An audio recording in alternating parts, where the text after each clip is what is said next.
Ya, Assalamualaikum warahmatullahi taala wabarakatuh. Saya Muhammad Afiq bin Ramli.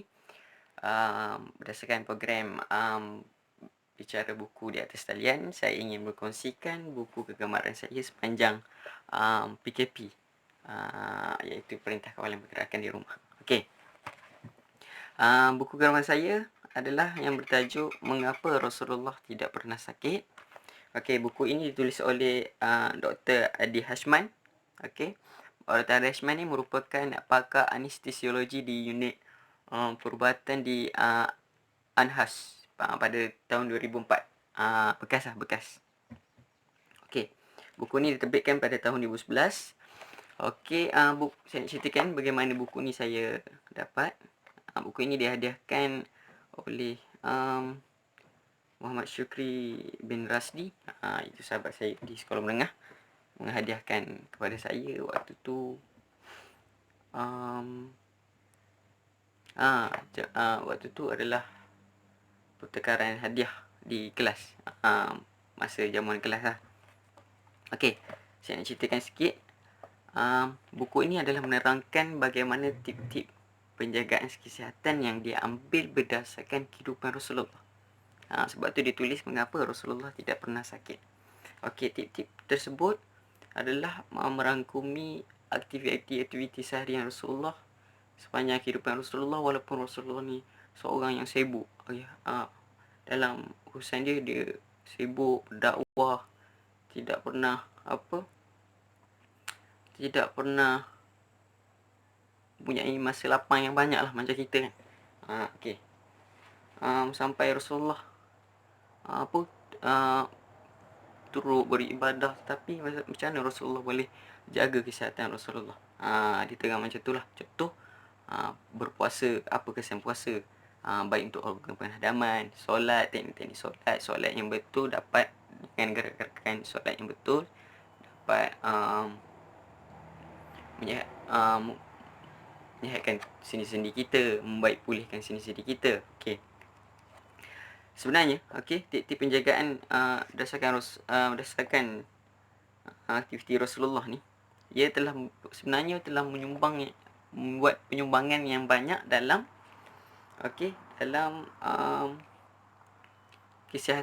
dalam penjagaan kesihatan dari sudut Islam. Okey. Sumber-sumber yang sumber-sumber yang diambil adalah daripada dalam ini adalah daripada hadis-hadis sahih, iaitu hadis-hadis sahih, memang hadis sahih, itu ada ciri-ciri dia, iaitu diriwayatkan oleh Muslim dan Bukhari, dan dari dalil yang diambil daripada Al-Quran. Okey.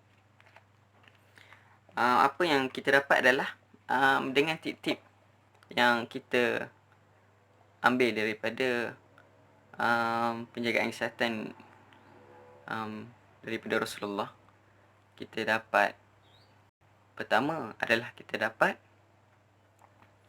menjaga kesihatan kita lah. Menjaga kesihatan kita.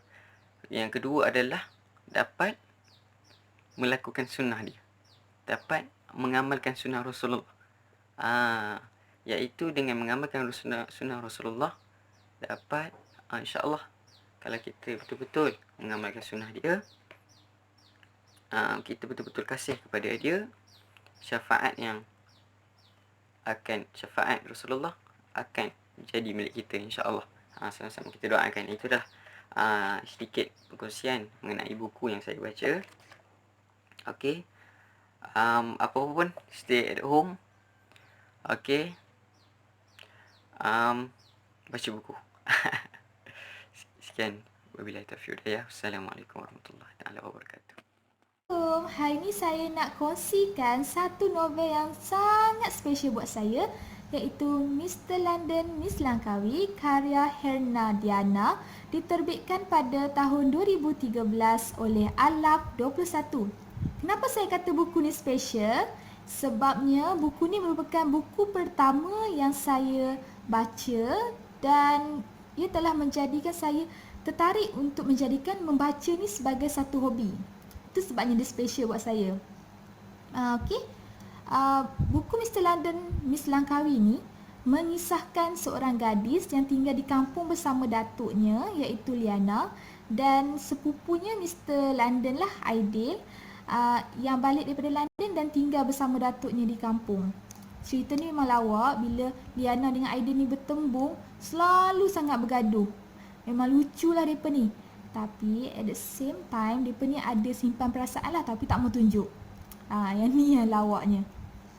Okey, tapi konflik berlaku lepas dia kahwin. Itu memang banyak sangat konflik. Sampai kita macam, apa jadi seterusnya. Tapi dalam buku ni terdapat info yang lebih menarik, iaitu dia menceritakan tarikan yang ada di Langkawi. Tempat-tempat menarik yang dekat Langkawi. Dia banyaklah cerita yang macam kita tak tahu pun, dia ada cerita dalam ni juga. Tu yang menariknya. Sampai kan saya yang tak tahu Langkawi mula-mula, wah, jadi macam tertarik nak pergi Langkawi. Itu macam memberikan satu info barulah buat saya. Tapi yang lebih penting, nilai yang terdapat dalam buku ni. Dalam buku ni telah mengajar saya bahawa kita perlulah menyayangi keluarga kita. Kita perlu bersyukur dengan apa yang kita ada. Lepas tu, yang paling penting, kita jangan merendahkan orang yang tiada ilmu. Kita jangan sangka orang tiada ilmu ini tidak dapat hidup dengan senang. Kita tak boleh merendahkan orang tiada ilmu, malah kita perlu membantu mereka dan memberikan motivasi dan menyokong segala tindak tanduk mereka. So, itu sajalah yang saya nak kongsikan. Harap semua minat. Terima kasih.